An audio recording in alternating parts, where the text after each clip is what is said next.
This is a little story about bicycling across Scotland. I call it Loch Lomond, Scotland, 1981. Nightmares, long johns, and a Scottish cook.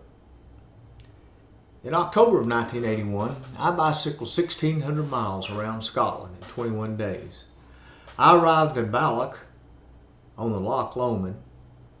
I spent the evening drinking Bass ale on tap with a couple of Germans I met at the Balloch pub near my lodging for the night. Pubs without a special license were regulated by the Queen's hours, requiring them to close promptly at 10:30 p.m.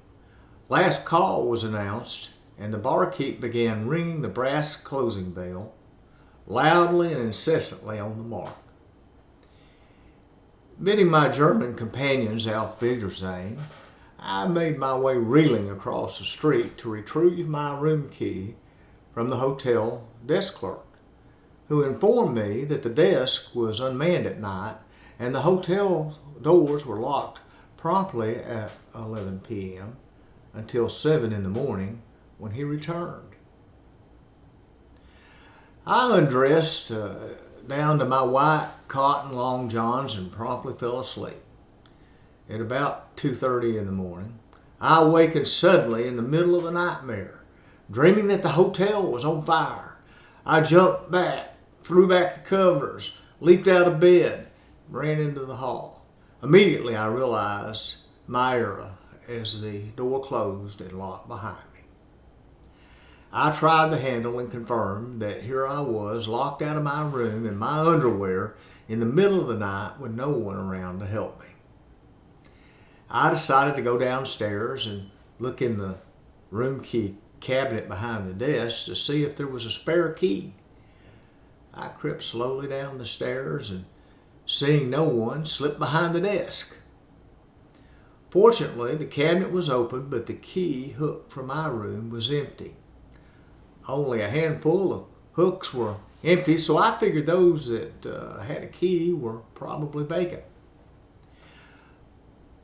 Finding the key for the room across from my room, I made my way back upstairs. Very tentatively, I put the skeleton key in the lock, quietly turning the key and gingerly cracking the door to see that the room was empty. It was a rainy, cool morning, and the room felt frigid. I tried turning on the steam radiator. Nothing happened. I laid on top of the bed cover, trying to avoid messing anything up, and began to doze fitfully. A couple of hours passed, and I thought I heard faint noises coming from below. I smoothed the pillow and bed covers and crept back down the stairs, smelling the odor of food coming from the kitchen in the rear of the hotel. I peeked in and observed a short, rather rotund 50-something woman with curly gray hair and a white apron cutting up something on the counter. Trying not to startle her, I quietly cleared my throat. My effort was unsuccessful. She leaped into the air, whirling around with a shrill scream, grasping a very large butcher knife, white-knuckled, in her right hand. I jumped back, saying, "Sorry." She took in the sight of me there, sheepishly in my long white underwear, her eyes widening. I explained my plight, and her round, red face broke into a broad, nearly toothless grin as she began laughing uncontrollably. She pulled up a high wooden stool and told me to sit at the counter, asked if I was hungry and wanted coffee. I said yes, and she returned to cutting a thick rasher of bacon. As she worked on a magnificent Scottish breakfast, I learned her name was Mag McKeon, and she was a widow. Nursing my coffee, my hangover dissipated while she prattled on incessantly. Her accent was so thick I hardly understood a word. I just made polite noises, smiled, and nodded my head as she talked. Some time passed, and we heard a sound at the front door. She put her finger to her lips, signaling for me to be quiet.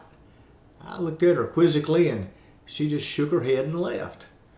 Shortly, she returned with a master key. Again, signaling for silence, she beckoned for me to follow her back up the stairs. She unlocked my door. I thanked her and asked if I could give her a hug. Her face again broke into a big smile. Taking this as assent, I attempted to throw my arms around her substantial girth and gave her a peck on the cheek, which immediately went from red to brilliant crimson, her smile widening impossibly large. She giggled and turned to leave. I suspect it may have been a while since she'd had a kiss from a 30-year-old American in long johns. As I checked out, the clerk asked if I was to go without breakfast. I said thanks, but I was okay, leaving him standing there, never the wiser about my nocturnal adventure. Thank you.